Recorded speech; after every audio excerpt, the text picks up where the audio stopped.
Après que les gens de l'arche se furent multipliés, vint un peuple du nom de Had.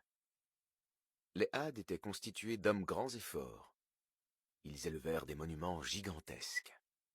Les Had étaient un peuple arabe, rude et rebelle, qui a mécru et a rejeté la vérité en s'obstinant dans l'adoration des idoles. Dieu leur envoya Houd. Houd était le fils de Salik, fils d'Arphaxad, fils de Sem, fils de Noé.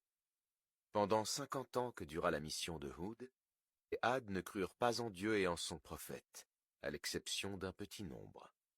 À la fin de cette époque, Dieu retint l'eau du ciel durant 3 ans et affligea les Had par la sécheresse. Tout le bétail mourut, et eux-mêmes tombèrent exténués.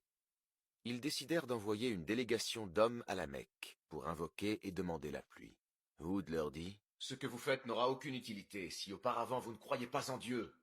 Ô mon peuple, implorez la clémence de votre Seigneur. Il enverra du ciel une pluie abondante. » Les Had ne s'inquiétèrent pas de ce que disait Houd. Parmi la délégation, un homme nommé Caïl fit l'invocation. Il vit 3 nuages, un rouge, un blanc et un noir.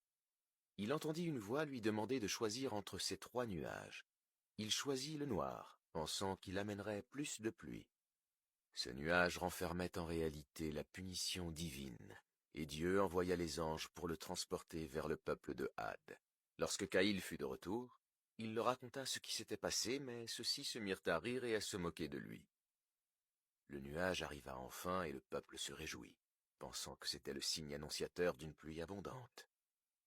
C'est alors qu'un vent glacial, intense et d'une violence inouïe s'abattit sur eux durant 8 jours, et n'épargna aucun d'eux.